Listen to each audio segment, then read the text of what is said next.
Hello and welcome back to Ponytales, the YouTube show in which I read My Little Pony Friendship is Magic fanfictions. My name is Scribbler, and today we have Chapter 3 of Background Pony, written by Short Skirts and Explosions. Chapter 3 is entitled Foundations.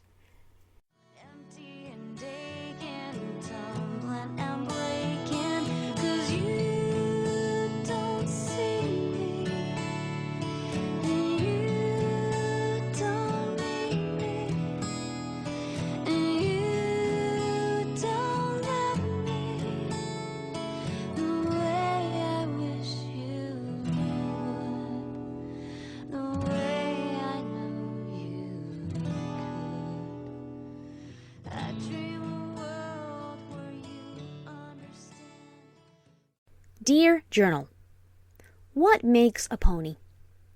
Is it her dreams, her thoughts, and her ambitions? What she hopes to accomplish before she dies? Is it her fears and her worries, the many things that she dreads in life? When I lived in Canterlot, when I was around my family, I knew exactly what my future was going to be. I knew the type of a career I was going to pursue. I knew the kind of stallion I was going to marry. I even knew the types of foals I wished to have. If someone had asked me then what makes a pony, I would have answered with the sum of all my talents. That was an easy thing to believe when I had a home. When I arrived in Ponyville, when I was thrown through the frigid veil of endless night, it was as though a trial by fire had robbed me, had burned me of all the things that I had long taken for granted. I don't think any pony can be prepared for becoming homeless, for what it means to be worth the sum of all one's talents, and not a single one of them granting her food, bed, or a hug to safely surrender to.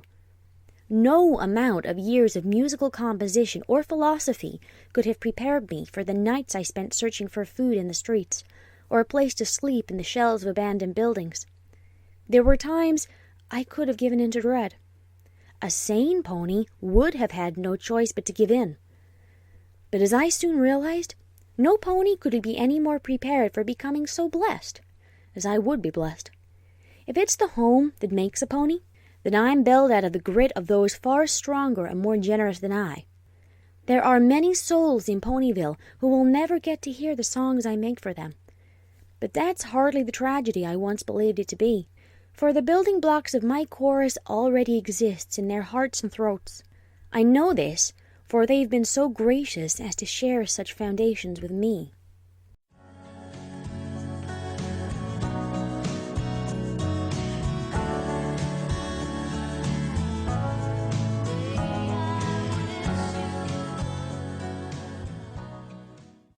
My shivers stopped as soon as I heard her. It had to have been her. I knew no other pony who took that dirt path between my house and her farm. Under the roar of a summer's rainy downpour, I heard her scuffling hooves against the wooden stoop of my cabin's patio. I looked up from where I sat with a pen and paper, finishing the final touches to a written composition of Threnody of Night. Before me, the flames of the brick-laid fireplace had dwindled to a dim glow. I was so engrossed in work that the invisible winds of cold were barely bothering me. The rain continued to pound against the wooden rooftop shingles, and still I heard her lingering just outside. I was more curious than concerned. Adjusting the sleeves of my hoodie, I stood up, trotted across the cabin, and swiftly opened the front door. Applejack jumped and spun to face the entrance, gasping. I wasn't used to seeing her startled, much less soaking wet. The poor mare stood on my porch, drenched from head to tail. Blonde bangs framed a freckled face, beset with shivers as she blushed a shade of red embarrassment. "Greetings," I said with a placid smile, keeping the door ajar with glittering magic. "Kind of a lousy day for a walk, isn't it?" "Oh, pardon me," Applejack muttered and fidgeted. The world was a thick curtain of veritable waterfalls beyond her. The dirt path sneaking past the cabin had long morphed into a dark brown river of mud, and the bright light of the afternoon refracted a ghostly grey sheen across the forest stretching beyond. Shucks, this looks really bad, I reckon." She chuckled sheepishly. I spotted a basket bundled with soaking towels beneath her, as if she was using the last vestiges of her own dry flesh to keep the package from being soiled any further. "I only meant to take a breather from this dag-blame flood. I swear, Pegasi don't give us as much solid warning like they used to." I shrugged. It came as a surprise to me as well. Normally, I'm always out and about. Today, though, I just happened to be indoors, working on something. I smiled pleasantly. "Speaking of indoors, you look as though you need a change of scenery." "Oh, ma'am, think nothing of it." Applejack shook her head and pointed out the offending monsoon. "I'm sure it'll clear up, eventually. Don't you fret none. I'll be out of your mind soon. It was never my intention to impose. Now what kind of a pony would I be to leave a soul like you drowning out here in the rain?" I trotted backwards a few steps and motioned toward the inside of my cabin. "March inside. I've got a fireplace in here. Let's get you warmed up." Applejack bit her lip. She gazed at me, at the rain, at her basket, and at me again. "You absolutely sure I ain't being bothered?" I grinned slyly. "Get your sopping wet tail in here before I change my mind." "Well, all right." She shuddered before humbly shuffling into the cabin with the basket in tow. "Phew! You know I don't rightly remember this place, which is odd, considering I walk this path so often. Didn't there used to be an abandoned barn around these here parts?" "There could have been," I said with a smile, closing the door behind her so that we were both sealed off from the chilling moisture outside. "I'm rather new to town, relatively speaking." "Well, howdy do and welcome to the neighborhood," Applejack said. I slid a bucket toward her. Taking a hint, she placed her hat down on the floor and began wringing her long blonde threads over the metal container. "I swear, though, this cabin must have spread it up overnight." Not exactly," I said. I marched over toward the fireplace and levitated 3 fresh logs out of a metal stand to the side. "But I don't blame you for not noticing it." I dropped the new planks of wood at the base of the chimney and stoked the flame. Soon a brilliant glow was once again spreading through the cabin, this time heating up more than just myself. I'm not exactly the kind of pony who attracts attention easily. It's only fitting my house carries the same habit. "I noticed the apple trees you've got planted behind here and the shed you've got out back," she said. She paused, rolling her eyes, and smirked to herself. "Of course I noticed the apple trees. No crime in that." "I noticed that they were grafted. Did you plant them yourself?"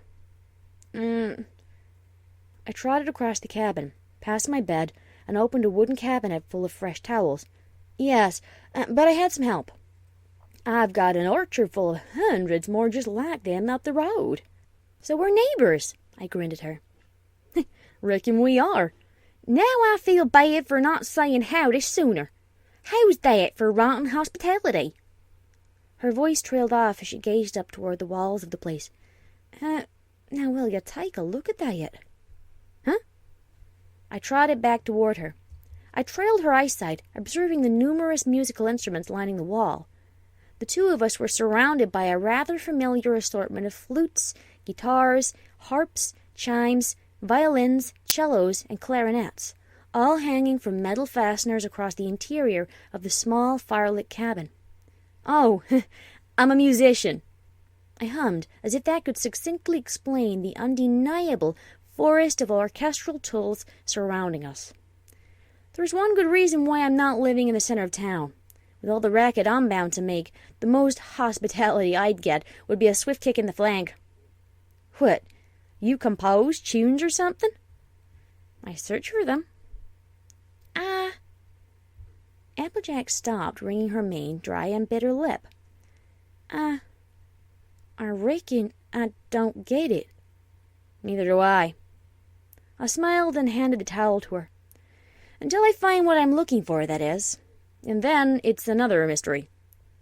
She took the towel, and I marched once more toward the fireplace, stoking the flame some more.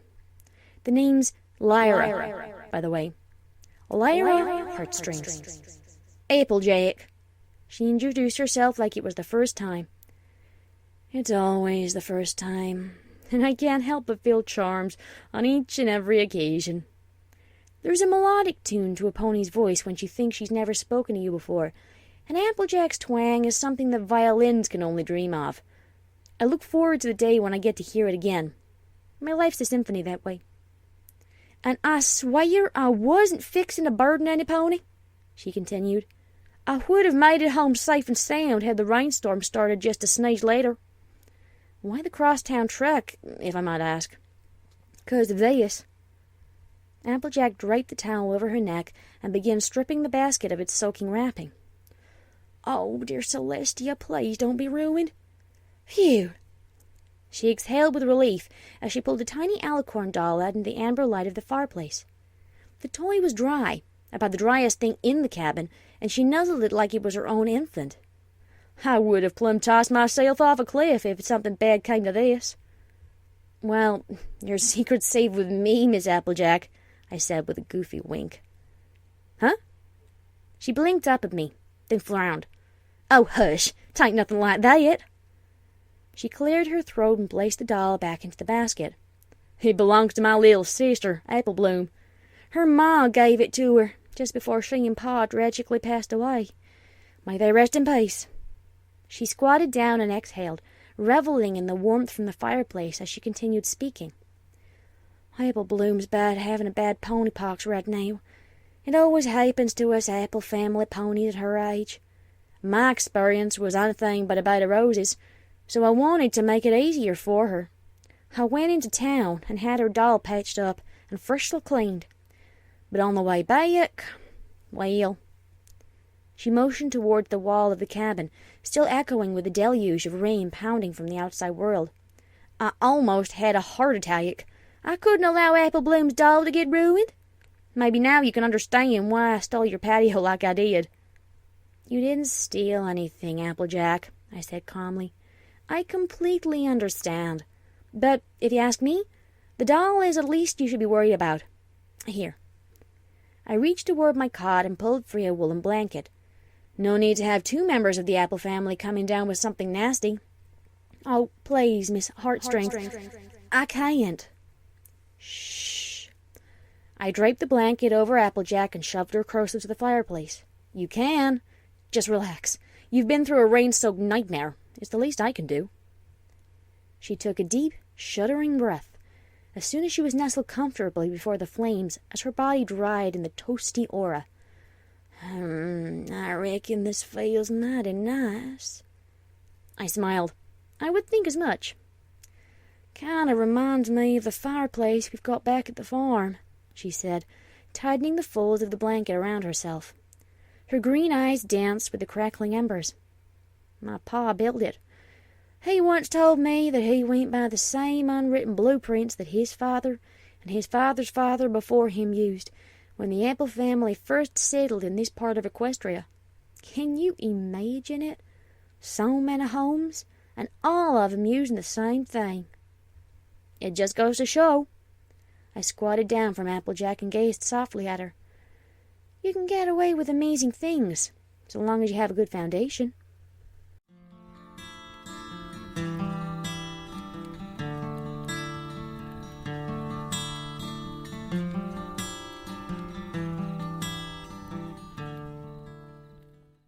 "12 months ago, I was a sobbing mess. I laid on my side in the shadowy corner of a barn on the edge of town, curling in toward myself and covering my face with a quivering pair of hooves. The only thing more potent than the pangs of grief blistering through me was an immense cold, something that chilled me to the bone. For days the frigidity had been my nemesis, a cryptic sensation that haunted and horrified me through the streets of Ponyville. At that time, however, hidden in the dust and hay of the abandoned barn, I welcomed the freezing sensation, for the shivers it gave me nearly shook my tears loose, making me think that none of what I was going through was actually happening. Through hiccuping breaths, I smelled the rustic surroundings around me. I felt one with the detritus, a lost and forgotten piece of history. My saddlebag full of meager belongings had been tossed in the corner upon my stumbling arrival, and in the sparse beams of sunlight needling through the barn's porous ceiling beams, I could barely tell the difference between my lyre and the random bits of farm junk surrounding it. Another sob, another shiver, I heard my voice squeaking free from my chapped lips, and it sounded like a perfect stranger. If only I could forget myself as well, I thought. My life would have been a great deal more manageable if I could no longer remember the sensation still hounding me, of a raving pony wreaking havoc across town, of Twilight Sparkle's face looking through me as though I were invisible, and of the great height that had stretched beneath me as I stood on the town hall building's rooftop and teetered on the brink. I whimpered and buried my face in my hooves. I felt like a little fool. I had tried fleeing from this place, running eastward. If I could have galloped all the way home to Canterlot, I would. But no less than half a mile from the edge of Ponyville, a horrible wall of cold assaulted me, to the point that I started losing feeling in my limbs. I rushed back to the center of town, collected my nerves, and tried trotting west instead. After the same distance traveled, an invisible blizzard struck my body, and I had to return to the heart of my sudden prison. There was no sense in asking any pony for help. As a matter of fact, I didn't want to even look at them. The residents of Ponyville were cheerful. They had every reason and right to be, and I didn't hate them for it. I hated myself. Stumbling across their paths, being subjected to their rosy expressions, served only to remind me of how cold, hungry, and scared I was. So I did what all three of those factors persuaded me to. I hid. I ran to the west edge of town, where the cold was bearable enough to endure, but grating enough to keep me awake. And I threw myself into the hollow of that abandoned barn on the side of a dirt road. I had wanted to collect my thoughts, but soon I had an even more impossible task to accomplish. I had to collect my spirit, but that had all too swiftly shattered into 100 unrecoverable pieces, like the tears leaking over my hooves and onto the dirt floor and hay. Even if I could put myself back together again, I wasn't sure I wanted to. I didn't like the idea of what the soul would be tethered to, of what fate it had to anticipate. It's one thing to be homeless, but to be nameless? You can live in a mansion paid for with the world's largest fortune. You can own 1,000,000 houses, 1,000,000 acres of land, and 1,000,000 servants dwelling on it to do your bidding. You can even have your very own little plot in the ground reserved for you in the world's most secret cemetery. So long as you're nameless, you don't have a place to call home, not in this lifetime or beyond. I was contemplating this, crying over this, despairing and shivering and collapsing over this, when she first arrived. "Land sakes!" Her drawling voice echoed against the dilapidated walls of the barn. My ears picked up a quartet of hoofs scraping through the wooden door frame as the figure entered from the bright world outside. I knew I heard something. Hello? Some pony? Who's there? I didn't realize that I still had energy enough in my body until I found myself bolting upright with a gasp. I turned toward her, and the first thing I saw were her freckles. A bright slit of light captured a pair of green eyes, followed by the warmest smile I had seen in 3 starving days. "Whoa, howdy there!" She waved 2 of her hooves high above her head to show she was harmless. I saw a brown hat, a ridiculously long blonde mane, and 2 baskets of apples that hung from her sides. "Take it easy, Sugar Cube. I didn't mean to scare you or nothing." She looked strong, fearless, the very definition of a working earth pony. Then all those iron features immediately melted into a soft and sisterly gaze of concern. "Oh, darling, you look an absolute mess. I could hear you crying like a poor widow from the road over yonder. Is everything okay?" What could I say to her? What could I say to any pony that would carry the smallest degree of weight? Life had given me a hammer and chisel, but my world had been turned to mud and sand. I almost wished I'd played dead instead of responding to her. Maybe I would have gone unnoticed, like the ghost I'd become. Instead, she stared steadily at me and said, "You do realize that this here barn's been abandoned for decades, right? Are you a long way from home?" Her words were delicious, like soothing musical notes that I hadn't the fortune of discovering until then. And they were gracious enough to squeeze even more moisture from my eyes. I barely sniffled, though. I was too busy staring, not at her, but at the twin baskets of red fruit adorning her figure. I was suddenly aware of how dry my mouth was. There was a deep rumble, like the wooden structure of the barn was settling all around us. She heard it too, but was in a far saner condition to recognize it. "Hungry, ain't you?" She smirked, following the angle of my eyes. "Let's start on the right hoof, shall we? My name's Applejack. Here." She twisted her head around, balanced a red fruit on her nose, and tossed it my way. "Have an orange." That's an old family joke. I suddenly couldn't hear her. My taste buds were screaming over my ears, for I had scarfed down the contents of the apple in less than a minute. Choking would have been bearable so long as I wrangled a few tender morsels down my throat. Once I had bitten my way to the core, I wasn't entirely sure if it had helped my hunger any, but it had certainly dried my tears. Applejack was whistling. "Whoa, Nellie, easy there, girl. Good thing I washed those things before taking them to market, huh?" She sat down on her haunches in front of me. "Well, I told you my name. Reckon I might get a chance to learn yours?" I shuddered, avoiding her stare as well as her question. Even nowadays, I think I say my name out loud only to appease myself. I certainly wasn't the one to invent it, and if I was to give myself a fitting replacement, would anything announce it better than my lyre? All that mattered was that, at some time, something was gnawing at me far more than either cold or hunger. Applejack was so real, so warm, and so there. I was willing to do anything or say anything just to shatter the looming horizon of loneliness that threatened to drown it all. "Lyra," I ultimately whimpered. "Lyra Heartstrings." "Lyra," she murmured aloud with a nod. Reaching her hoof up, she tilted the brim of her hat and smiled placidly my way. "That's a mighty pretty name you have there, Lyra." My vision instantly blurred again. I could feel my heart beating. I wanted to hold her. I wanted her to hold me.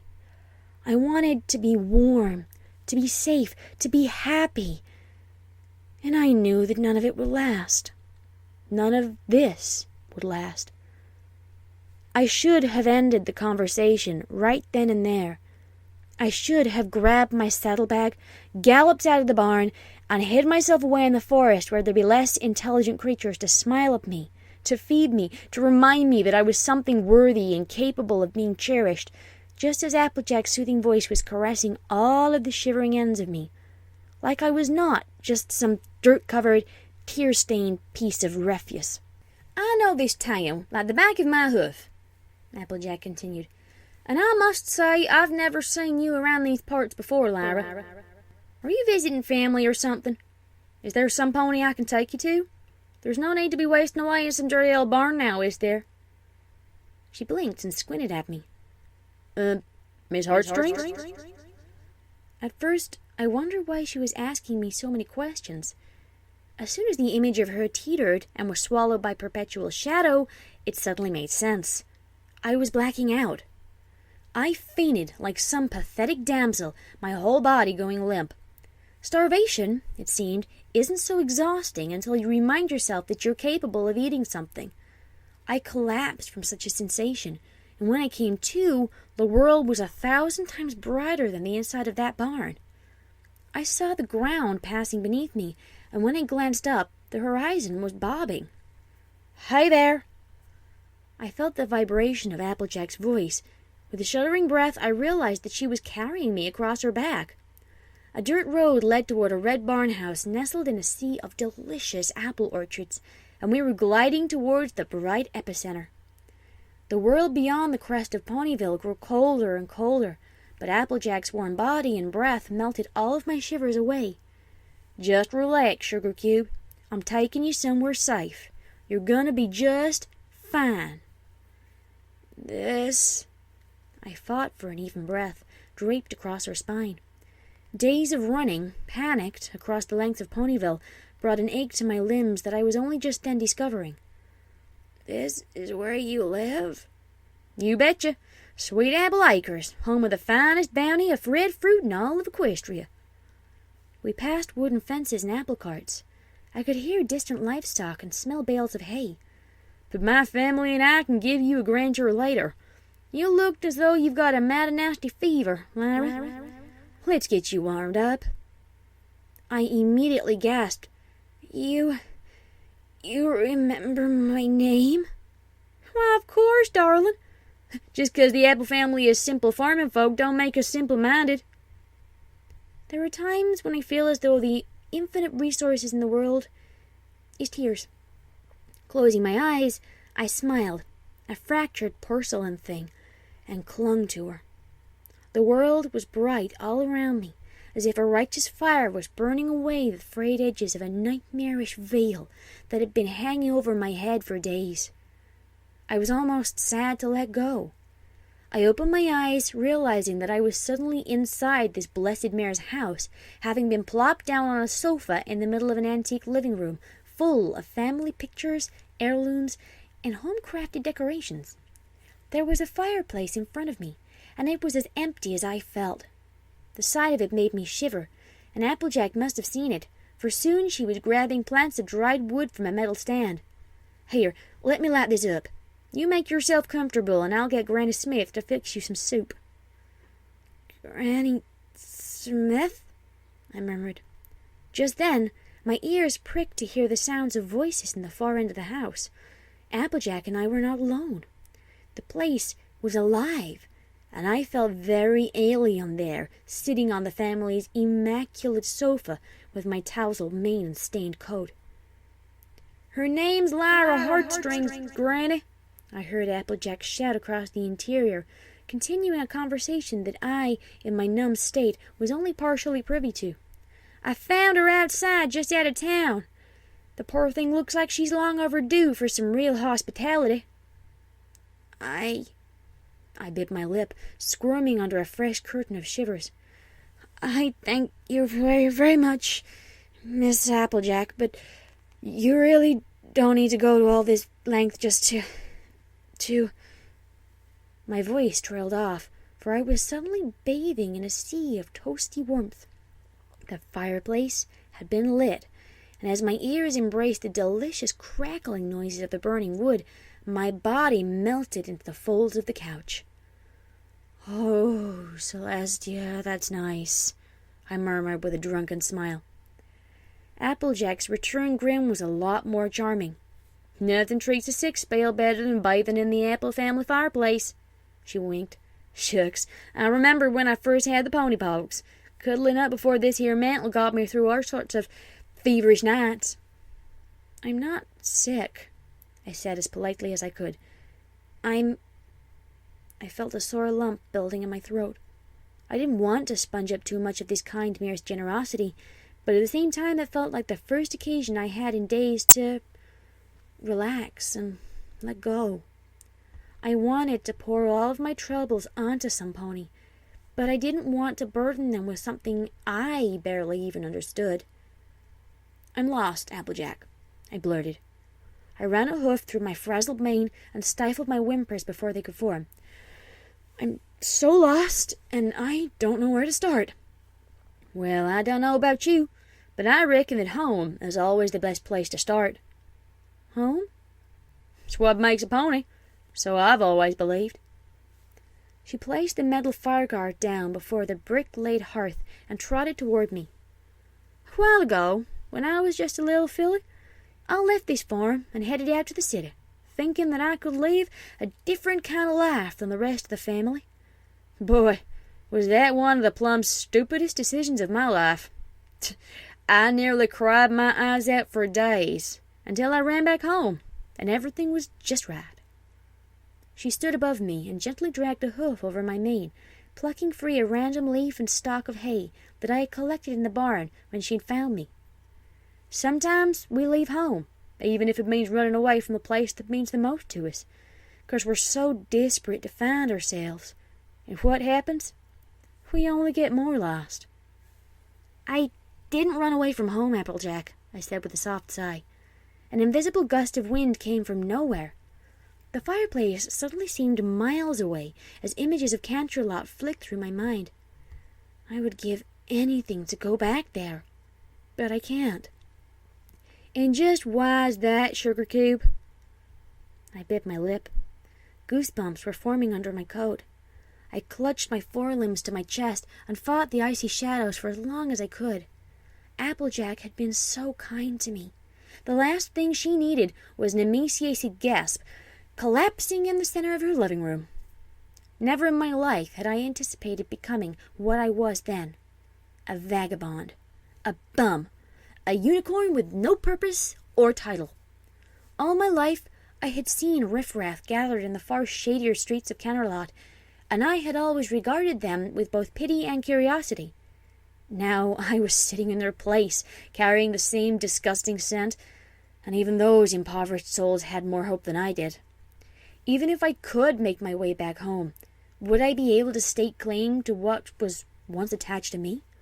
Would my parents be able to help me any? Mom?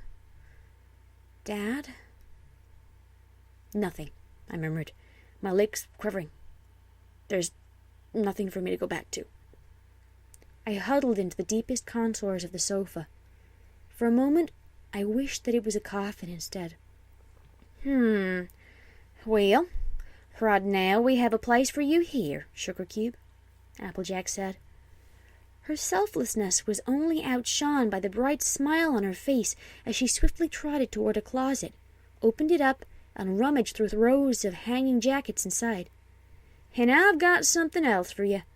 It's just the thing for them feverish shivers of yours. After a modicum of effort, she emerged with a stone-gray article hanging from her mouth. She dropped it by my side. Here you go. A little something I used to wear when I was a bit younger, for working around the orchards in autumn and all. Of course, I rarely use it these days on account of I've grown myself a second skin.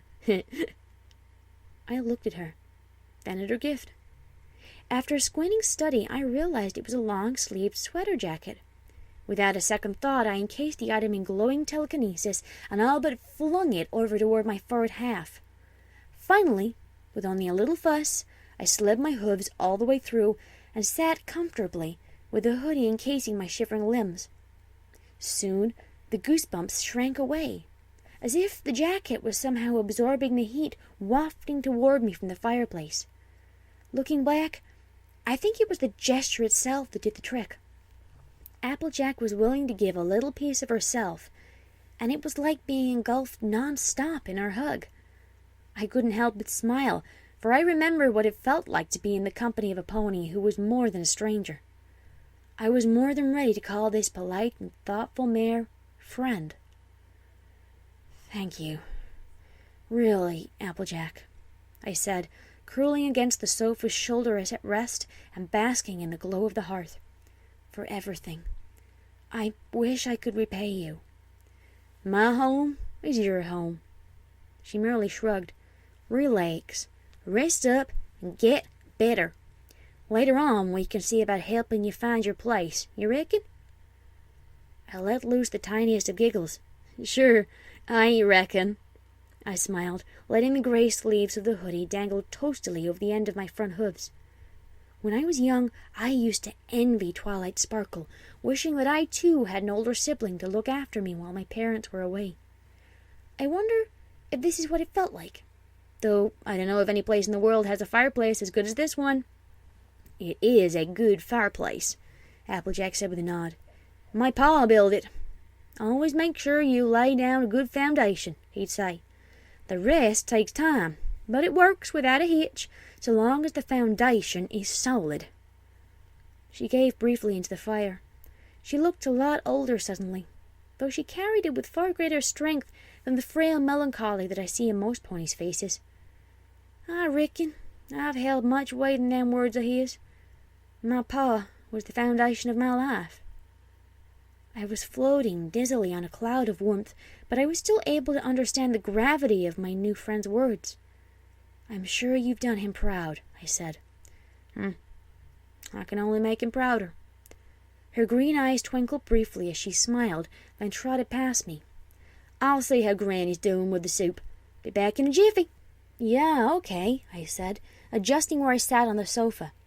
Sparks danced against the fire guard before me. I stared into the flame, allowing the thoughts of my recent circumstances to melt away. I pulled the hood of my sweat jacket over my horn and exhaled deeply, as if giving up a somber part of myself that had controlled my frightened limbs for so many nocturnal hours of despair. It was the first chance I had to sit and think deeply in days. As a result, something dark and mysterious rose to the surface of my mind, something that had danced around the miserable waves I had so fitfully navigated up till that point. The more I meditated on it, the more my ears twitched, for I realized that I was unearthing a melody from the deepest part of my psyche, an undying tune that had been born in the recesses of my mind and remained unsung since the very moment I woke fitfully in a dark alley, a scared and freezing victim of endless night. So engrossed was I in these ponderings, I barely noticed a yellow shape trotting up to my peripheral vision, then gasping. I glanced over. There was the little foal looking up at me with wide amber eyes. A red bow swayed in her crimson mane. She was shivering. Was I not the only one who was cold? No, that wasn't it. She was afraid of me. "Why, hello there," I said, in as gentle and harmless a voice as I could muster. I smiled at her and leaned over slightly. "You must be Applejack's sister." The girl back-trotted from me, her eyes as wide as saucers. Her jaw dropped as a pale sheen danced across her irises, like moonlight rippling over pond water. "IJ?" "Shh, it's okay," I smirked. "I'm guessing your sis neglected to mention that you had company." "What is it, Applebloom?" A familiar orange shape strolled back into the chamber, then immediately froze. My heart jolted, for Applejack was suddenly shouting. "Applebloom, get over here! Now!" Panting, the little foal scampered over to her sister. I watched, blinking and confused, as Applebloom hid behind her. Applejack stood protectively in front of her while glaring down at me on the sofa. All of the sweetness and hospitality was gone, shattered to bits beneath an accusing frown as hard as diamonds. "Just who in the hay are you? What are you doing in our house?" "What?" I gasped. My heart was beating hard, as if it would tear a hole in the hoodie at any moment. But I was just... I thought that... "Is that my jacket you're wearing?" Applejack exclaimed, her emerald eyes squinting harshly.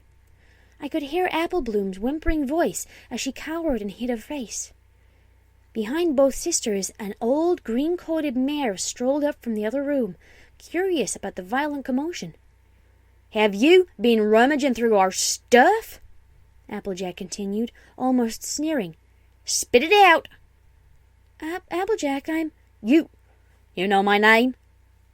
Applejack cocked her head to the side. Her anger was briefly drowned in confusion, but soon that cloud faded and the scorn returned. "Did some pony put you up to this? If so, 'tain't funny. We already had a bunch of rambunctious colts vandalizing our barn months ago. This here farm doesn't need no more mayhem on its plate. Now are you going to answer me or not?" "I don't understand. I'm Lyra. Remember? We were just..." I stopped in mid-speech. My heart briefly stopped, and I felt the warmth of the living room once again dissolving. The next breath from my mouth was a whimper, for I had been reacquainted with my own foolishness. "Oh, dear Celestia, it's happening again." "What's happening again?" "Dang it, missy, I demand to know why you're trespassed into our very own home." "Look, I stood up from the couch, weak, my legs wobbling. I gulped and backed away from them, waving a hoof. "I don't even know how to explain this." "Try me." Applejack's iron frown carried her icily toward me. The fire bathed every hard line of her features and none of the freckles. "Before I called the police." "We were just talking a moment ago, Applejack. You carried me here from the edge of town." "Carried you here? I ain't never seen you before in my life." "I know you think that, but I swear to you." I gulped before stammering like a fibbing fool who was desperate to avoid the paddle. "We talked. You lit the fireplace for me. You gave me this jacket." "Likely story. You reckon I'm stupid?" "No, for the love of Luna, it's not what you—" I stopped in place. The shivers had quadrupled. I felt my bones turning to ice. My gaze swam dizzily over the many family portraits lining the living room. I saw nothing but the faces of strangers, like these 3 souls gathered before me always were and always would be. I grimaced, as though I was giving birth to a familiar horror. "I'm so sorry. I gotta go." "Oh, no, you don't." I spun and galloped desperately for the far end of the house. "I'm sorry." "Applejack!" The old mare's voice started. "She's getting away." "Oh, no, she ain't." "Mackie!" Their shouting voices dwindled as I shot around a corner and bolted for the front door. Instead, I bumped into something large and red. Ugh! I fell down on my haunches, reeling sickly. Looking up, I gasped. A tall stallion towered above me, his crimson coat rippling with the sea of iron muscles. On any other occasion, he would have been a delectable sight for a mare like me to behold. At the moment, however, he was as menacing as a leering minotaur. "Big Macintosh!" I heard the elder mares calling over the bounding hoofsteps of Applejack from the chamber behind me. "Grab her before she gets away!" I gritted my teeth, flashing a look left and right, and I saw a bathroom within a leap's distance. Just as the red brute lunged at me, I bounded out of his reach and bolted toward the doorframe. The doorknob was already glowing with my telekinesis by the time I flung myself inside and magically slammed the thing shut. The house was rumbling from all the bodies thundering after my hooves.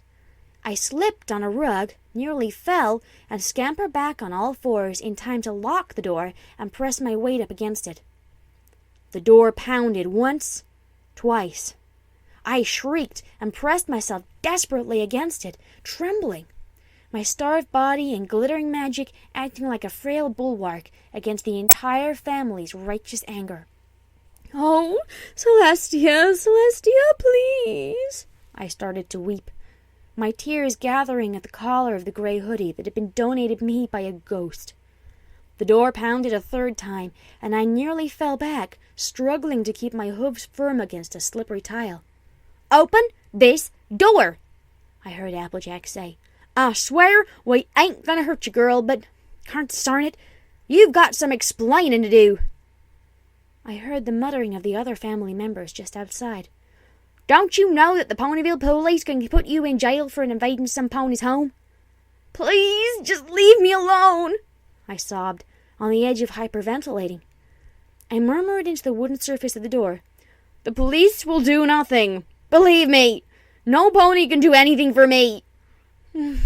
Blessed Luna. I hiccuped and slid down against the door, grasping my head and shaking. The tune was louder this time, as if waiting to burst out of my skull and bathe the walls of the bathroom with what was left of my soul. "I just want some pony to help me, like you almost did. Is that so hard to ask for?" There was no response from the other side.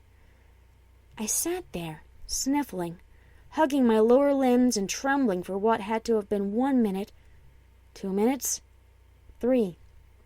I blinked, dried my eyes with the stone-gray sleeve, and glanced up. "Hello?" I remarked nervously. Again, there was no reply. "Miss Applejack? Applebloom?" I gulped. "Mackie?" Silence. Pensively, I stood up. I stared at the doorknob for ages before finally summoning the strength to unlock it with my telekinesis. Pushing the glowing door open, I peered my head out into the hallway. There was no pony to be seen. I calmed my panting breaths long enough to sneak down the hallway. The floorboards creaked beneath me. With a wince, I inched my way until I reached the edge of the living room where the entire debacle had started. I gazed quietly around the corner. Applejack stood before the hearth, her flanks to me. Seems like an awful waste of wood in the middle of summer. She lowered her hat and scratched her blonde mane while gazing into the crackling fireplace. Just whose idea was this? Apple Bloom? Wasn't me, sis. The little yellow foal trotted past her. Besides, I'm not allowed to put logs on without yours or Big Mac's permission. Ain't that what you're always telling me? As much as I fancy you being all obedient like, there are times when I wonder. Hey, what's that supposed to mean? Don't get in such a hissy fit over it, girls. The elder mare sat her wrinkly green self down in a rocking chair and smiled, basking in the warmth from the fireplace. After all, this is just what the old doctor ordered for my bones. Oh, Apple Bloom, do you dear and go and grab Granny's quilt? There's a good little flilly. Sure thing, Granny Smith. I reckon I better go help Big Mate with the chores, Applejack murmured as she shuffled toward the back door of the house. Havens to Betsy. She smiled and shook her head as she walked into the reddening sunset. Just where does the time all go? I must be getting old. Oh, shut your trap, you stinking babe, Granny Smith spat. Apple Bloom managed as she dragged a quilt over to her grandmother. In the background, Applejack rolled her green eyes and was gone. Biting my lip, I stepped back away from the scene. I stood breathless in the hallway, alone with my shivers. I glanced briefly at my reflection in a circular mirror hanging across the wall. An unkempt, dirt-stained, sad unicorn gazed back. Raising a hoof up, I played with the hood dangling behind my neck. It was then that I realized the extent to which I could afford friendship in this life. My stomach gurgled again. I glanced longingly at the house's exit, but it stretched away magically before my vision, as did the guilt over what I was about to do next. In a blur, I galloped into the family's kitchen. I flung open the first cupboard I could find. I discovered 2 loaves of bread and immediately flung them into the front pouch of my hoodie. There were many other things inside that kitchen, expensive and luscious trinkets that could have sold for many bits around downtown Ponyville, but I didn't bother touching a single one of them. It was my first robbery. It might as well have been a tiny one. I prayed to Celestia that it would be my last, and ran out of the farmhouse in a desperate flight to reunite with my lyre, as if it was the only thing that could tell me what home was anymore.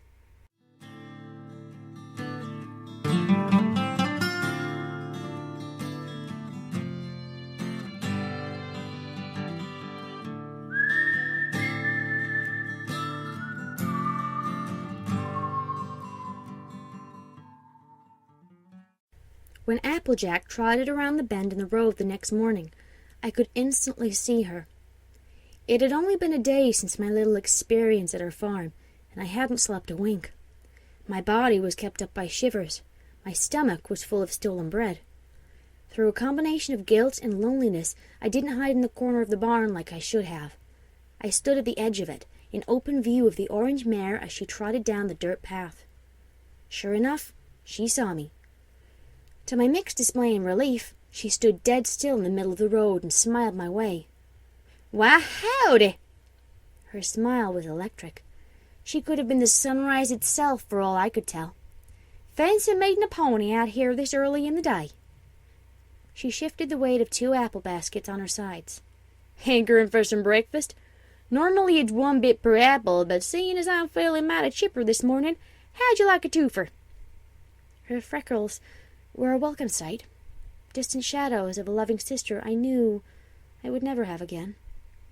The longer I stared, the more the sight of her face gave way to the memory of wooden kitchen cabinets being flung open and pilfered. I wrenched my gaze away from her, refusing to so much as look at the delicious apples that she was willing to sell me. Thanks, but no thanks, ma'am. I'm just waiting for some pony. Oh, yeah? Anyone I know? I've got quite a little circle of friends around town. I bit my lip, leaning awkwardly against the wooden door frame of the barn. You wouldn't know her. I sighed and ran a hoof through my mane, trying desperately to not look like the pathetic, homeless vagabond I so obviously was in front of her. But maybe, just maybe, you'll get to know her someday. I tried to smile. It would have been easier to sprout Pegasus wings and fly. You okay, Sugar Cube? 'Tain't none of my business, but you're looking rather glum. Applejack adjusted her hat and flashed me a sympathetic glance, warm like a fireplace. It's a beautiful morning. Ain't no sense aiming your horn at the ground. You should try looking up at the sky for a change. I felt the edges of my lips finally curving upwards, something I couldn't manage on my own. I breathed a little more easily, my shivers dissipating somewhat. I spoke before I knew what words were coming out of my mouth. I wondered how much I'd have to be rambling before I produced a truth that was applicable enough to the given situation. I was just wondering about this barn. Yeah? What about it? Who does it belong to? I glanced up at the shoddy wooden structure where I had spent the last 2 fitful nights. Somewhere inside my lyre and saddlebag were lying on the accursed treasures of a splintery sarcophagus. Does any pony own it? Applejack snickered and trotted over to stand beside me. A better question would be, would anybody want to? She heartlessly kicked a part of the door frame, causing a vertical plank to fall ineffectually into the dirt between us. From as far as I recollect, this here barn's been around far longer than I have. My ma and pa never talked about it. Odds are it belonged to Filthy Rich's family before they went into the retail business, but that would have been ages ago. Nah, from what I gather, this here land's plumb for the taking, though I doubt any pony's gonna want it. She glanced at the solid line of trees that bordered the dirt patch on either side of the old structure. Even if these trees were chopped down, it'd take either hundreds of ponies or a heap of magic to make the ground soft enough to plant anything. Long story short, darling, the barn's just a fading memory, like so much of what's left of Ponyville's past these days. I gazed up at the structure, running an affectionate hoof across the doorframe. I know a thing or two about fading memories, I murmured in a distant voice. That's funny. Curiously, I glanced at her. It is? No, not that yet. She rubbed her chin, squinting towards something below my neck. I used to have a jacket just like the one you're wearing. I gulped and fidgeted with the long sleeves. You don't say. But it's been ages since I wore that thing. I raised an eyebrow. I'm guessing from working in the cold weather for so long, you've grown a second skin? Applejack's eyes twitched in thought. Well, that's a nifty way of putting it. I took a deep breath, then cleared my throat as I gazed at the fragile lengths of the barn. Tell me, what's a good way to, earn some money around town? Money? Bits, yeah. I nodded and looked at her. You know of any Ponyvillian hiring for... I bit my lip and navigated the impossibility of the thought just as I was producing it. For freelance stuff? If you want to learn a thing or two about job openings, then go take a gander at the bulletin board of the main street, Applejack said. Though I doubt you're going to find anything aside from full-time offerings. I gulped and stared down at the dirt. Right. Figures. Though I'm sure there are plenty of freelancing stuff for a musician to do, she said pleasantly. I looked up at her, blinking. Musician? Well, shucks, girl. She pointed at my cutie mark with a chuckle. You didn't get that 'cause you like to lick stamps, now did you? My special talent, I uttered in a numb voice, as if a sheet of ice was clearing from over my head. Right. I looked toward the distant pocket of hay inside the barn where my lyre was hidden. I glanced back at Applejack and pointed at her cutie mark. I see your spell shall tell unto selling oranges. She blinked at me, then snorted. Her hat nearly fell off as she let out a loud guffaw. I joined with my giggles, for suddenly the day was feeling warmer.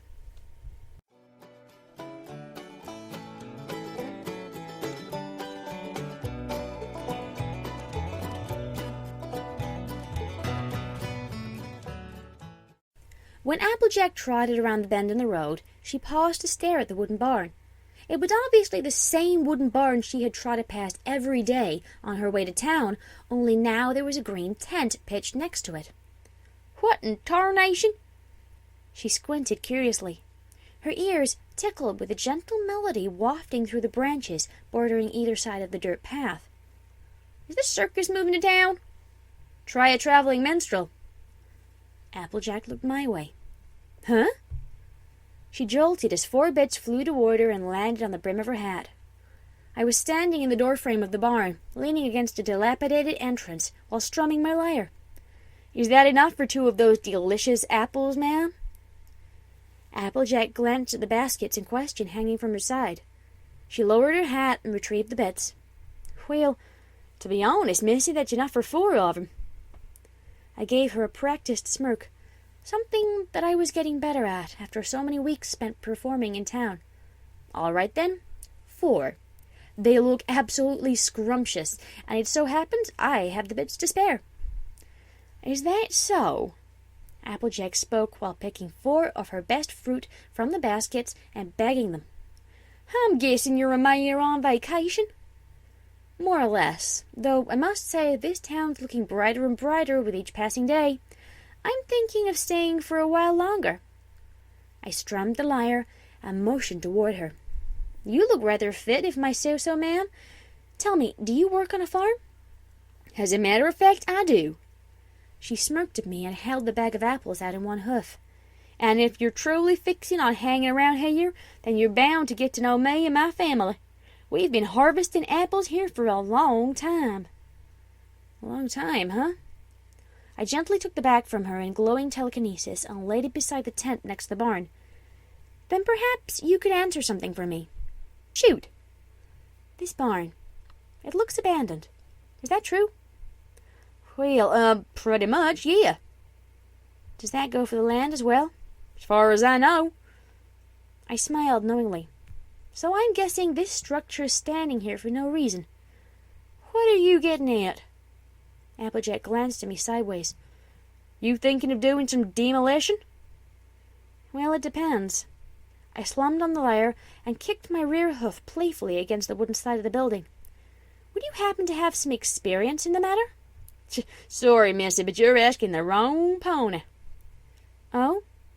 "I'd love to give you some advice, but truth is, I'm not all about barn tearing as I am about barn raising." She fanned herself in the morning sunlight before planting the hat back atop her blonde mane. "As a matter of fact, I've watched my pa build many a thing in his days. May he rest in peace." Her nostrils flared as she murmured, "He could build log cabins in his sleep if he wanted to." I raised an eyebrow. "Log cabins? Lickety-split, they used to call him the house planter around these parts. But, yeah." She trotted back down to the dirt road. "I'd better be off to market. Still, though, if you want to see about tearing barns down, you best be asking ponies around town." "Ponies like who?"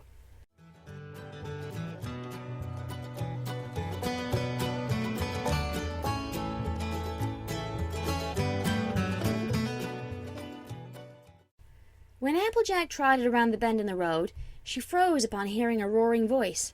Splinters of wood flew through the air, followed by a blur of bright colors, darting in and out of view.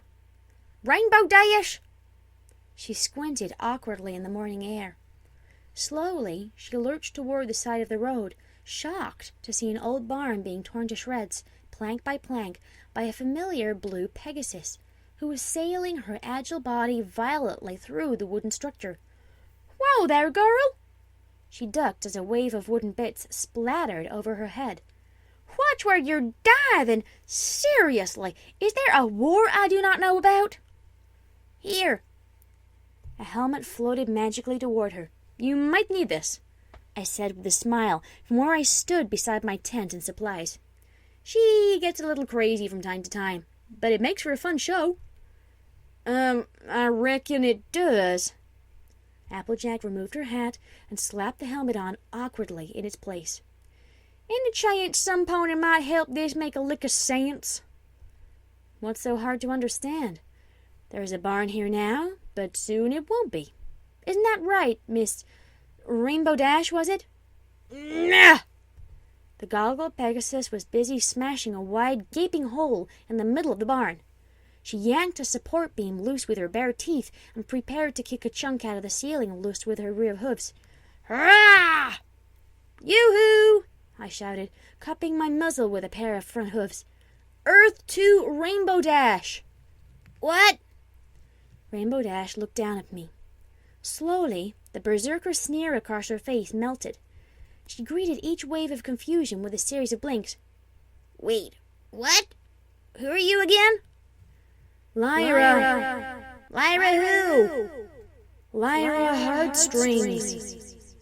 I leaned forward, glowing my horn through the hole in my helmet like it was a symbol of trust. Remember? I'm the pony paying you 50 bits to tear this barn to the ground. Hold up. Rainbow Dash levitated above the two of us, her ruby eyes bright. You mean to tell me that I get to break stuff and get paid for it? Absolutely, I grinned. Wicked sweet! She coiled up in midair and sprung like a missile toward the remaining structure. Eat it, barn! Rah! There was a resounding explosion. Applejack and I flinched under a shower of splinters. Well, I see you're new in town, Applejack grunted, then brushed flecks of sawdust off her baskets of fruit. But you must have some sort of fancy gift of gabbing to get Rainbow Dash here to do such hard work so early in the morning. She's a friend of yours? A loyal one at that, though she can be a loyal pain at times. Applejack managed to smirk, and the volume in her voice playfully picked up some. Like when she accidentally delivers a rain cloud to the wrong end of the apple orchards. Hey! A spectral bolt of lightning shouted overhead before exploding once more into the barn. I heard that! You own a farm? I struggled to ask amidst another spray of debris. A ham? Yep, Sweet Apple Acres. Now there's a marketable name. Yeah, when it matters. Why, you fixing to get in the fruit selling business? 'Cause that job's kind of filled enough around here as it is. It's not that, I said, glancing at Rainbow Dash's chaotic job. More and more sunlight covered the patches of dirt alongside the road as the barn was slowly disassembled before our eyes. I was hoping to find a pony who's had some experience with the land around here. I've been needing to ask for some advice, you see. Really? Like what kind of advice? You see, I shifted a bit where I stood and smiled gently. My staying here in town, it's like a vacation, more or less, but I think I'm going to be here a lot longer than I originally anticipated. I mean, why not? It's a beautiful village. I have always stood by that, Applejack said with a smile. You wouldn't happen to know any pony who's an expert on building? Building what? Oh, I took a deep breath, glanced at the line of oak trees surrounding the collapsing barn, and murmured, Log cabins?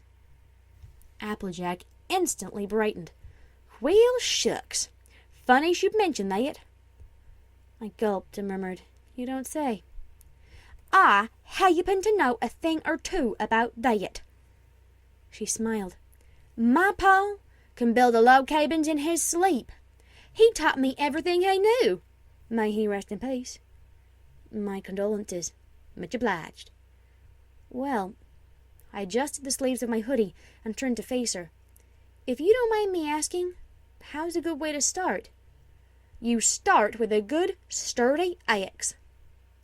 I blinked. For some reason, I hadn't expected that. Oh? Applejack squinted slyly at me. "Unless you're rich enough to buy the lumber." She pointed straight at the woods. "Seems to me like you've got plenty of work with here. That's how every family of these parts got started." "Yes." I gulped and managed a brave smile. "I guess that makes sense. I scratched my neck and looked humbly her way. "Could I trouble you for some advice on where to get the right axe? Not to mention the other tools?" "Hey, no trouble at all." Applejack leaned against a nearby tree and smirked. "Though you might want to write some of this stuff down, assuming you can concentrate while Rainbow Dash reenacts the lunar civil wars over our heads. Ain't that right, Rainbow?" What? What? Rainbow Dash stopped and hovered above us, panting and sweating. "Applejack, why are you wearing a helmet?" She went cross-eyed and tapped the goggles on her own face. "The hey is all this? Did you bang your head too hard the last time or something?" Applejack stifled a guffaw. "Better not hurt yourself until after you're done with Miss Heartstrings' job." "What job?" Rainbow Dash frowned. "Who's Miss Heartstrings?" "Hi there." I waved up at her, smiling. "I'm the one paying you 100 bits to tear this bar down." "Hold up. You mean to tell me that I get to break stuff and get paid for it? Wicked sweet! Rah!"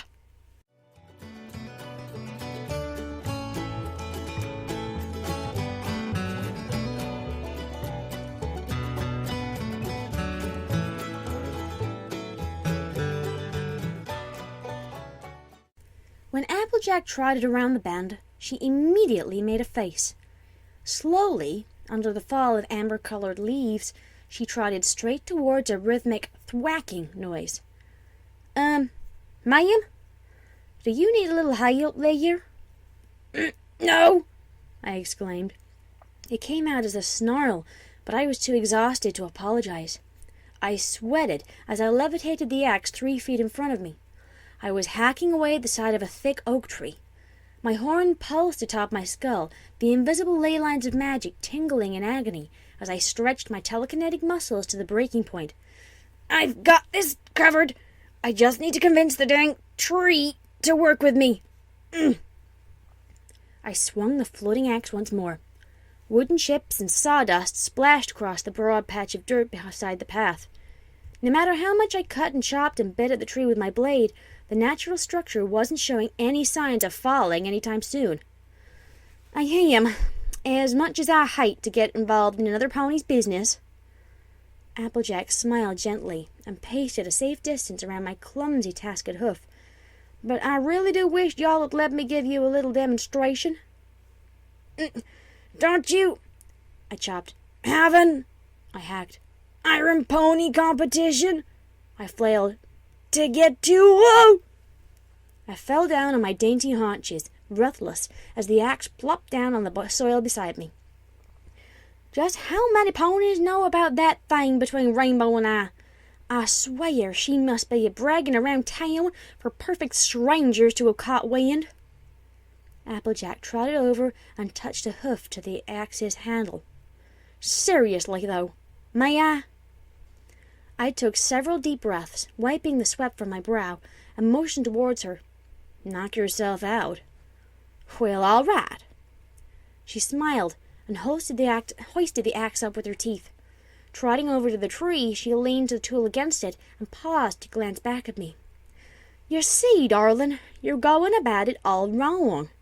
If a pony wants to chop down a tree like this beauty here, you got to judge where the weight of it is leaning.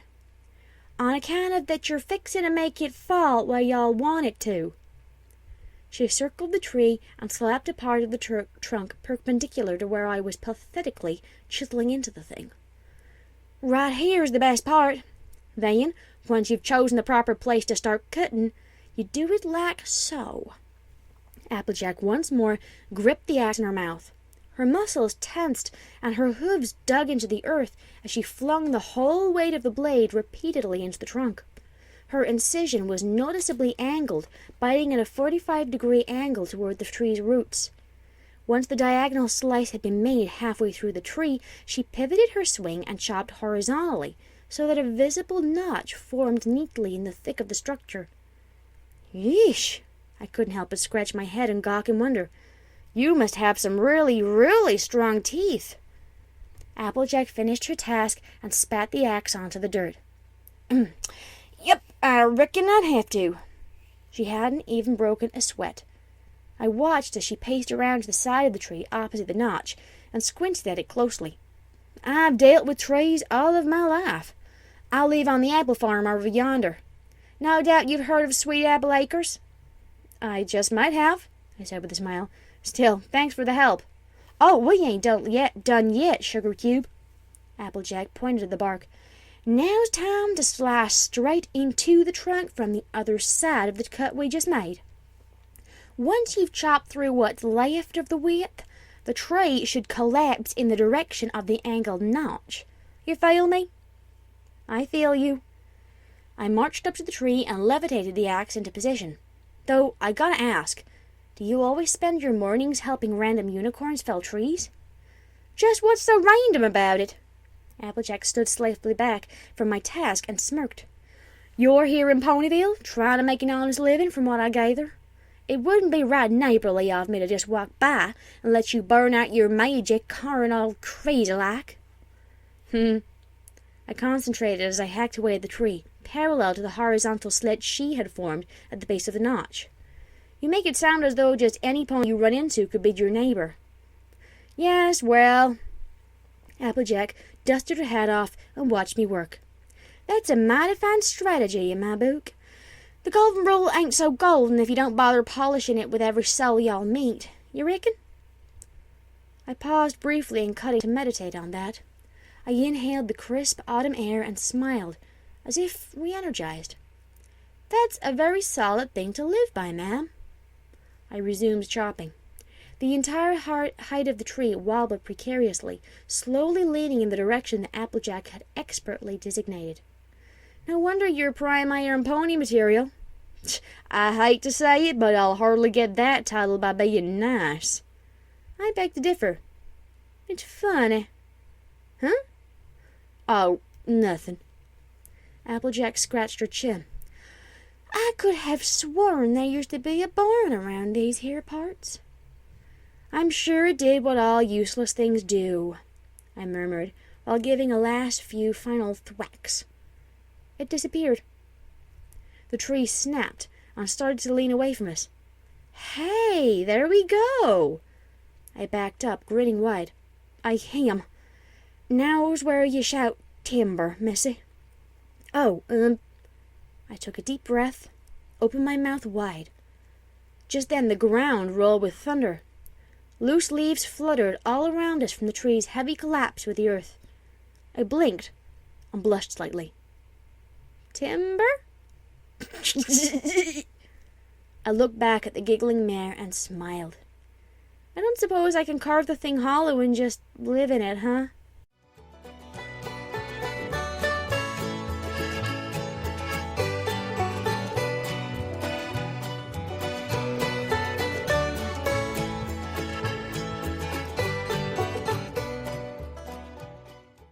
You gotta make the notches deeper, Miss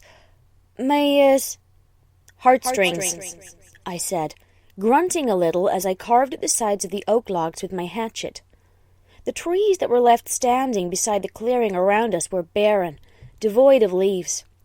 A sharp chill hung in the air as I prepared to add to the rectangular pile of wooden beams being slowly built along the side of the road. And this is coming along nicely. I hate to bother you on such a beautiful day. Don't mention it. Applejack waved a hoof, smiling. She wore a plain brown scarf around her neck to protect her from the bitter November chill. I always take my sweet time heading home, just in case there were ponies like you roundabouts who need a helping hoof. Well, I'm thankful. I really gotta get this finished, I exclaimed, sweating, concentrating hard to make the notch perfect so that it'd fit with the rest of the beams I had stacked up. It's taken me too long as it is. My magic just can't replace sheer experience, if you catch my drift. Absolutely. I always feel bad for unicorns, Applejack began, but then blinked and blushed. No offence. I smiled at my own work. None taken. It's just that y'all are always fancying yourselves as capable of doing all sorts of amazing grunt works with them horns you're sporting. 2 of my best friends are unicorns, and I know for a fact that lifting too much weight with magic can give a pony an awful bad headache. I think it's good that you're pacing yourself. I only wish I'd had the opportunity to see you and help you out sooner. Oh, Miss Applejack, I smiled as I put the finishing touches to the wood with my hatchet. Trust me, you have nothing to fret about. If y'all insist, ready to put the thing in place? Care to spot me?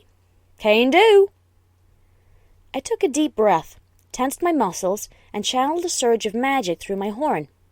Slowly, I raised the entire beam of wood and levitated it across the dirt clearing toward the rectangular base I'd started. With Applejack guiding me, I gently lowered the log in place so that its notches matched those of the beams already in place. There, that'll do it. Yee-haw! See? It fits a lot better with your previous ones, I'm willing to bet. I can see it already. I exhaled sharply, adjusting my collar and drying the sweat from my neck. I gave her a sincere smile. Thanks, Applejack. I couldn't have done it without you. Pfft. She shrugged and adjusted her scarf. I only gave you 1 tip, and now you're thanking me like I'm your contractor or something. I'm only happy to help, Miss Heartstrings. Just don't forget to apply the mortar between the beams. I could show you how, if you like. My father was an expert at building log cabins, you see. Really now? I took a deep breath of the cold autumn air and glanced softly her way. Dare I ask, did he have a lot to do with the making of this town?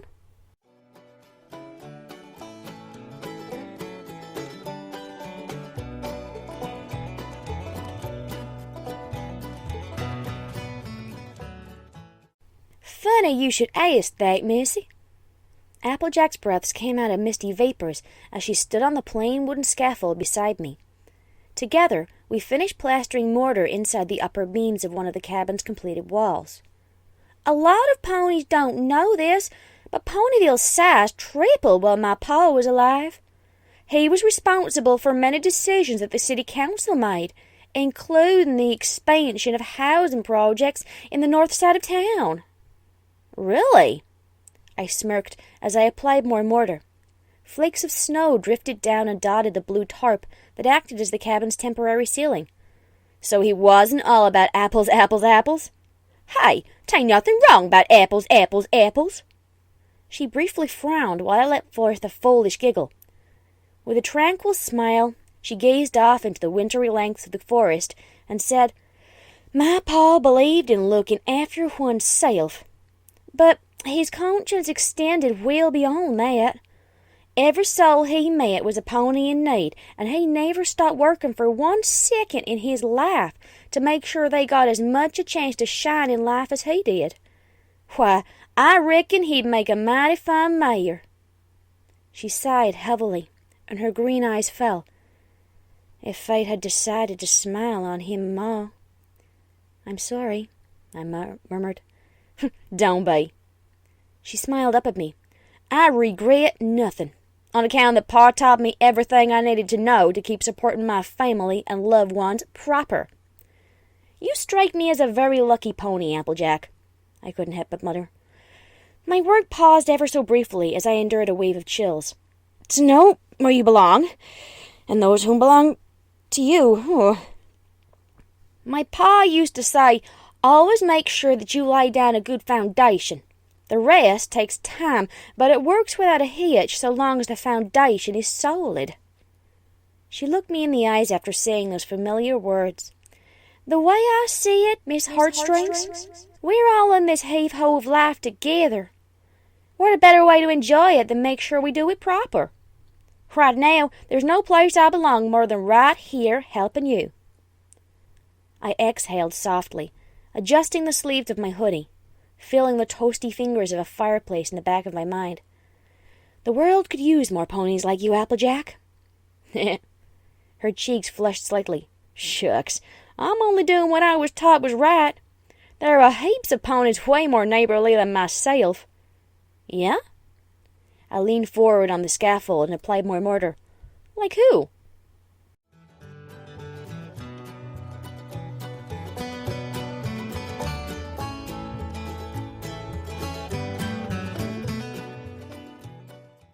Tyke, for instance, is one pony.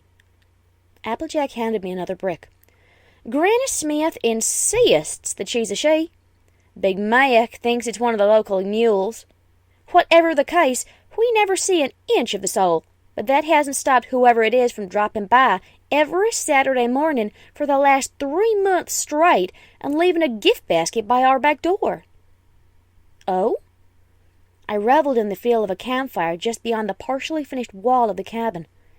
Reaching into a heated trough of plaster, I gathered some of the aggregate and plastered it to the brick before stacking it atop a slowly rising chimney along the north side of the house. Just what kind of a gift basket? Funniest thing. 2 loaves of bread, and each time they're still piping hot, as if freshly delivered from a local bakery. I smiled placidly to myself as I stacked the bricks higher and higher under Applejack's guidance. Some pony must think you haven't a lick of baking skills. Fayette chance. Still, we never did figure out which of the townsfolk is making the drop-offs, nor why they're choosing to do it all secret-like. But I ain't about to complain. The bread's delicious, and it saves me the trouble of having to bake my own on a regular basis. More time for working the farm, you reckon? That doesn't sound like much of a gift. The best gifts involve giving us things we need, not so much things we want. She exhaled a vaporous breath into wintry air and motioned towards the slowly rising chimney. For instance, who else in their right mind would be spending Hearthwarming Eve putting the finishing touches on a log cabin? It's my own fault, I murmured. I should have finished this long ago. At least you're dead set on working on it. She smiled and winked at me. A good work ethic means being willing to learn while you go against the grindstone. I have you to thank, Miss Applejack, I said pleasantly, wiping a smudge of plaster off my brow and grinning. This fireplace is all you. I'm just glad I tackled it before winter was completely done with.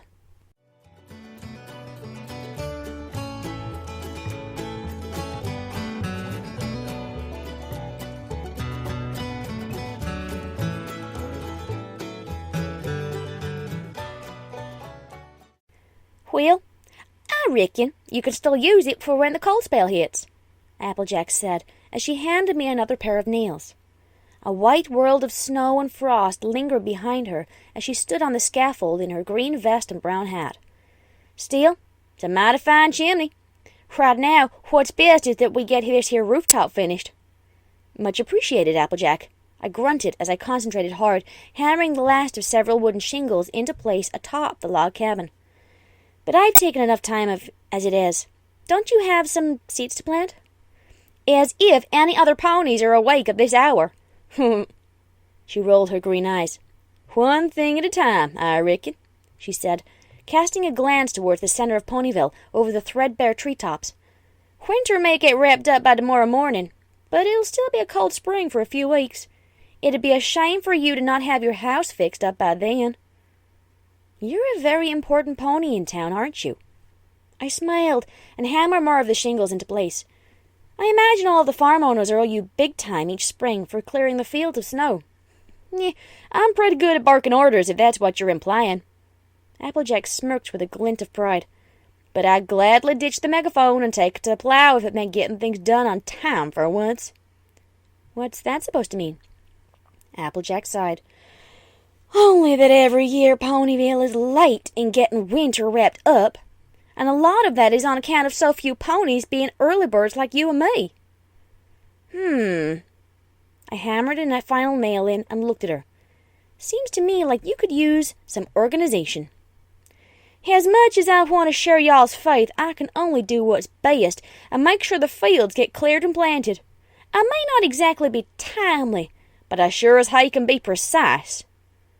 You're more than just resourceful, Applejack, I said with a smile. With a brief chill, I adjusted the hoodie around my neck and exclaimed, "You're the kind of mare to lend a hoof to each and every pony you see. So long as that's your main concern, who cares about timing? You really think it's just the land that needs wrapping up? Ponies gotta live on that land, you know." I suppose that's a good way of looking at it." Applejack scratched her chin. "Still," she exhaled, "I give my bottom bit just to be on time for once." "Well, maybe I can help this year." I planted the hammer down and swiveled around to face her. "That is, if you don't mind a stranger taking part in the labor." "Huh," Applejack smirked. "You're never a stranger so long as y'all's got a helping spirit and 4 strong hooves to guide it with." "A saying of your father's?" "My own, actually, though I'd be lying if I said he didn't inspire that none." She winked. "So, I reckon we should get you a vest or something." "That depends." I ran a hoof through my mane and smiled into the frigid air. "Do they come in tan?"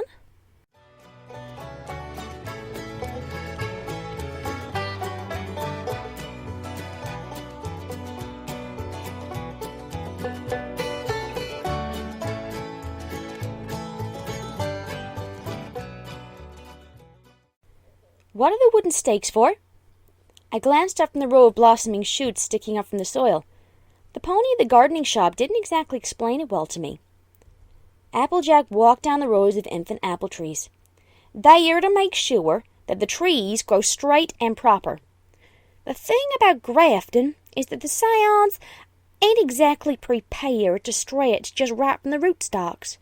So long as you use the stakes in the dwarf tree's infancy, you can make sure they don't keel over or something worse." I chuckled.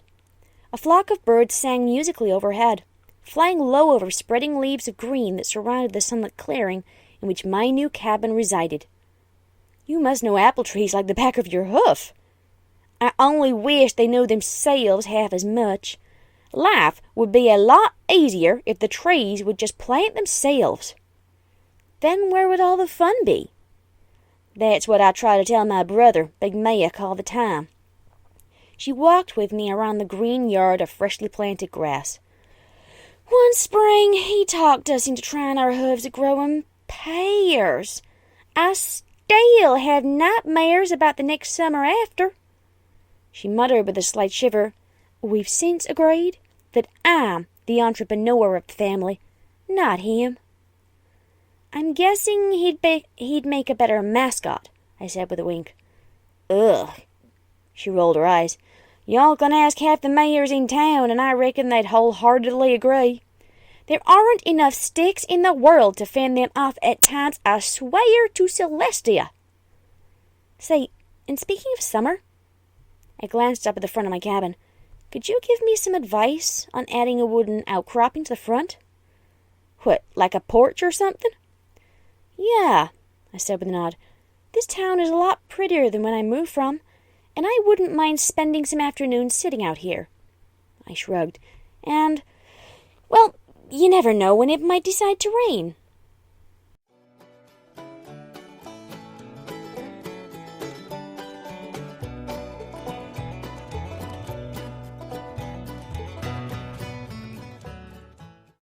Applejack looked up from the fireplace. Her body huddled securely under the woolen blanket as she gave me a squinting glance. "I'm mighty curious, though." Her voice was a gentle murmur, barely heard in the roar of the rainstorm pounding in on the cabin walls surrounding us. "What's a musician like you doing out here on the edge of town? Most artists hang out in the center of Ponyville. Seems like an awful shame for some pony as kind as you to be dwelling someplace all lonesome like."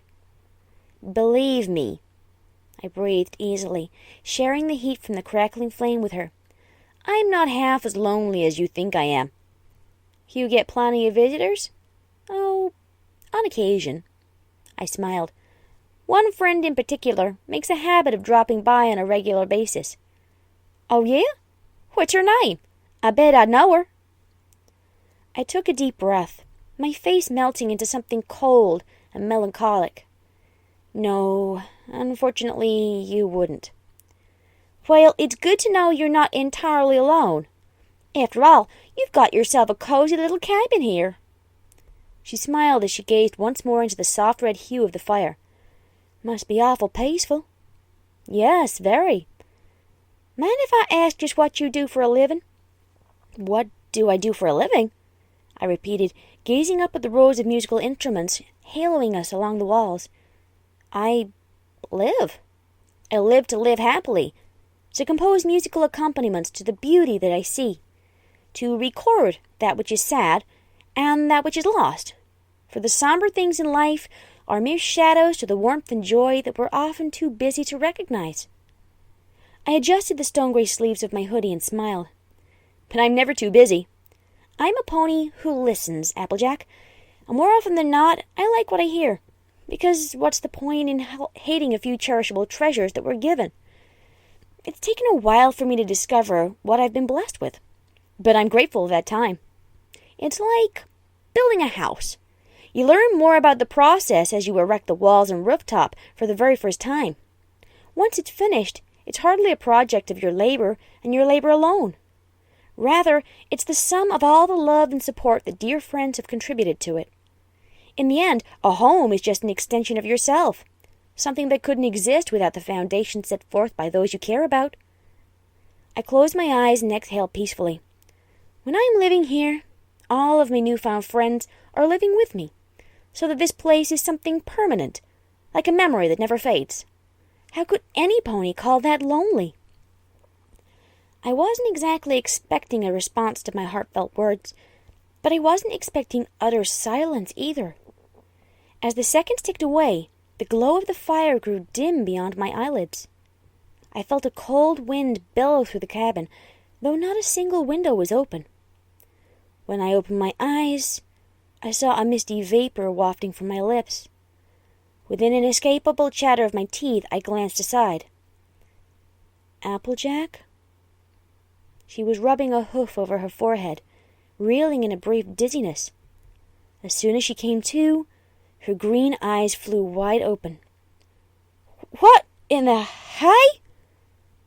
Confusion swiftly blossomed into panic as she gazed fitfully at her bizarre surroundings, filling the folds of the woolen blanket and shrouding her like a straitjacket. "Where, in Celestia's name?" "Applejack." "Ah!" She gasped and jumped up, nearly tripping over the basket with Applebloom's doll. What happened?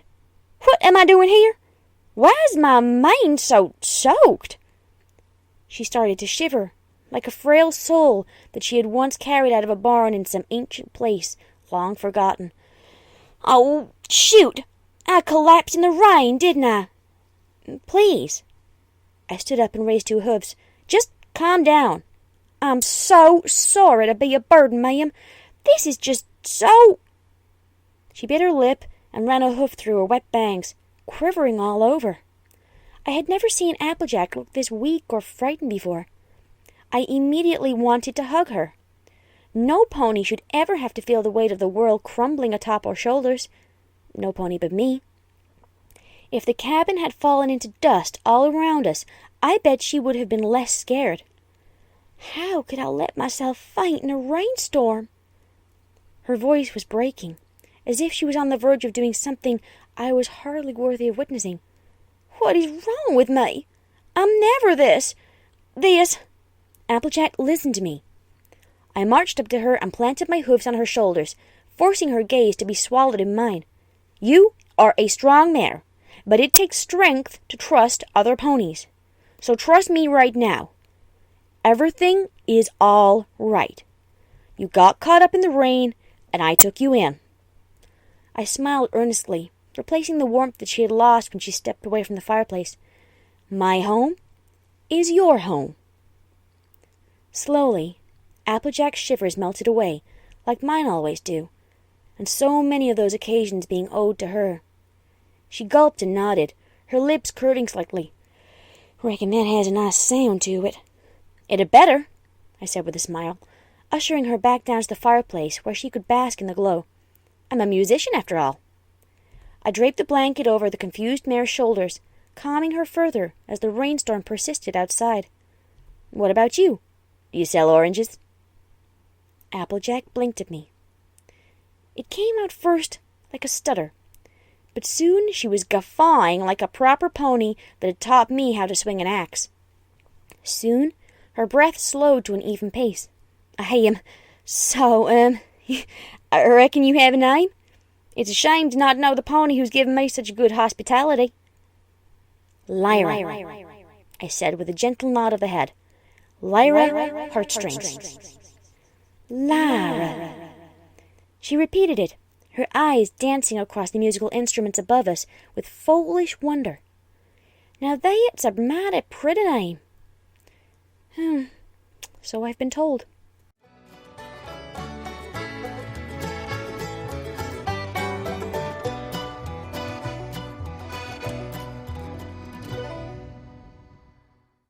We talked for 2.5 hours, during which Applejack never forgot me, and I couldn't have been more thankful.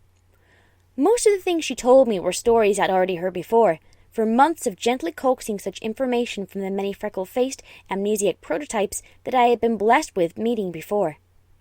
Not once did I even consider interrupting her anecdotes, no matter how familiar they sounded. The sweetest melodies in life are the ones you're willing to listen to over and over again. No record player could do Applejack justice.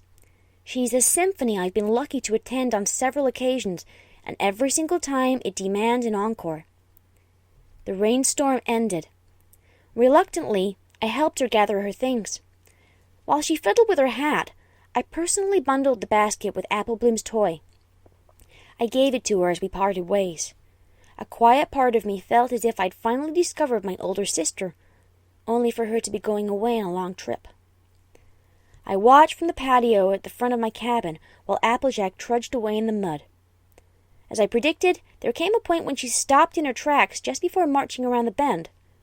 I kept watching, for something was evidently weighing on Applejack's mind beyond plain forgetfulness. I saw her dangling the basket up and down in her grip, as if alarmed by how much heavier it felt. Swiftly, she unbundled the blankets, keeping the contents dry.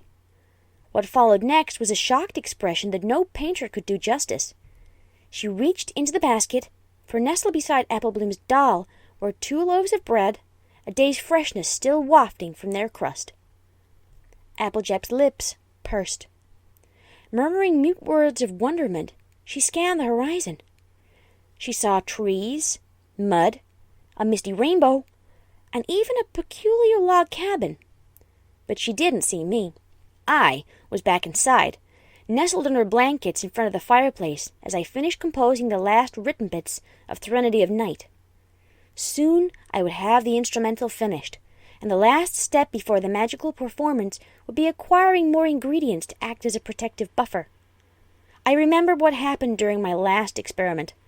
A frightening chill ran up my spine, so that I scooted closer to the flames. But then I felt the folds of the hoodie around my body, like a sisterly hug that never ended, warming me far more than any burning logs ever could. For another night, I fell asleep with a smile instead of tears. I didn't worry about the ashes of the fireplace spreading beyond the hearth. After all, it had a good foundation. I don't know how long it'll take me to find my way home, but as long as I am living, I will never run out of neighbors.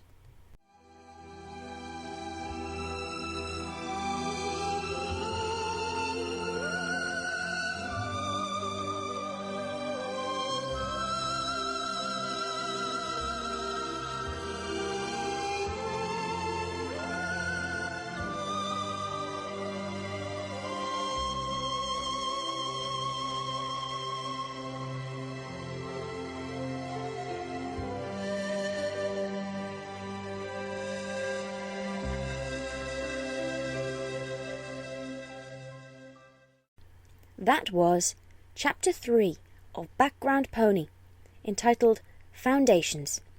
It was written by Short Skirts and Explosions and read by Scribbler. Next time on Pony Tales, Chapter 4, Symphony of Solitude. Okay, that was a nice pause enough for people to be able to turn off and not have to listen to me babble. I actually recorded Chapter 2 before this one, and before I submitted this show to Equestria Daily, and before Short Skirts and Explosions featured this on a blog post on FiMfiction.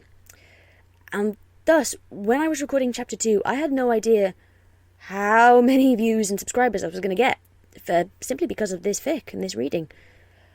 I don't quite know what to say. I'm not used to being popular for anything, really. So,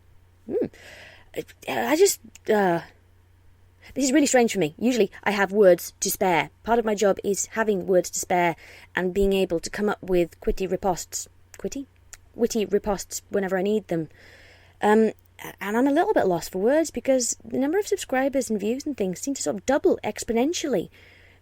Less than a day after this sort of got announced to the world. And thank you. I think that probably sums it up. Thank you very much. Between 1 hour and the next, when I was checking during the day, I checked at my lunchtime, and I had 64 subscribers. I checked an hour later, and it had gone up to 89, and I sort of boggled at the screen for several more seconds than it probably merited, and got some very strange looks from the people around me. So thank you very much. I don't think there's anything more to say about that. It's also been really, really interesting to listen to people talk about it when they don't know I'm reading the posts, which feels a little bit voyeuristic, but there you go. The reason I say it's really interesting is that people are calling it sort of a Celtic reading and saying that it sounds slightly Scottish or Irish or even Welsh. And I find that actually bloody hilarious because I'm from the most landlocked part of the UK in England that it's possible to be. So thank you very much for that. I don't have a regional accent. For whatever reason. Family from various different parts of the world. Jesus, I think many people are going to have turned off at this point. I really can't blame them. All I wanted to say was thank you. I'm reading, I'm listening. I'm taking on board the advice I'm being given. Such of like, with bits of music and how the volume should be compared to the way it was when I was shredding people's eardrums like a cheese grater with Life is a Lemon's musical sting. And I will do whatever feels good, feels right, but I will also listen to people who are more experienced than me with this. And based on that also, just thank you very much. You really know how to make a girl feel loved when she's had a particularly crappy day. So thank you very much. I hope to hear you next time. I really am going to shut up because I'm looking at the recorder here and I've just said complete and utter garbage for the last 3.5 minutes. So rather than waste your life and your time, thank you, be lovely to each other. Good night, everybody.